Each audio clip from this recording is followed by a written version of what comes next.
Hi friends, வணக்கம். இன்றைக்கி ஹெல்த்தியான மொறுமொறுன்னு ஒரு போண்டா பார்க்கலாம். பொடியாக நறுக்கின வெங்காயம், தட்டி வச்ச பூண்டு, கேரட்டு, ஊற வச்ச அவுல் இதெல்லாம் எடுத்திருக்கேன். ஒரு வாணலில் எண்ணெயை வச்சு கடுகு பொரிஞ்சதுக்கப்புறம் வெங்காயம் வதக்கிக்கோங்க.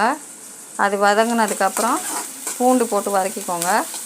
அதுக்கப்புறம் கொஞ்சம் சால்ட்டு, கொஞ்சம் மிளகாத்தூள், கொஞ்சம் மஞ்சத்தூள், கொஞ்சம் கரம் மசாலா தூள், கொஞ்சம் தனியாத்தூள் இதெல்லாம் போட்டு பச்சை வாசனை போகிற வரைக்கும் வதக்கிக்கிட்டு கேரட்டையும் சேர்த்து நல்லா வதக்கிக்கோங்க. கேரட் வதங்கி வந்ததுக்கப்புறம் அவுல் சேர்த்து ஒரு 2 தடவை பெரட்டி விட்டுட்டு ஸ்டவ் ஆஃப் பண்ணிவிடுங்க. கொஞ்சம் ஆறுனதுக்கப்புறம் கொஞ்சம் உருண்டை பண்ணி வச்சுக்கோங்க. நான் ஒரு கிண்ணத்தில் ஒரு 4 ஸ்பூன் கடலை மாவும் ஒரு 2 ஸ்பூன் அரிசி மாவும் கலந்து பஜ்ஜி மாவு பதத்துக்கு எடுத்து வச்சுருக்கேன்.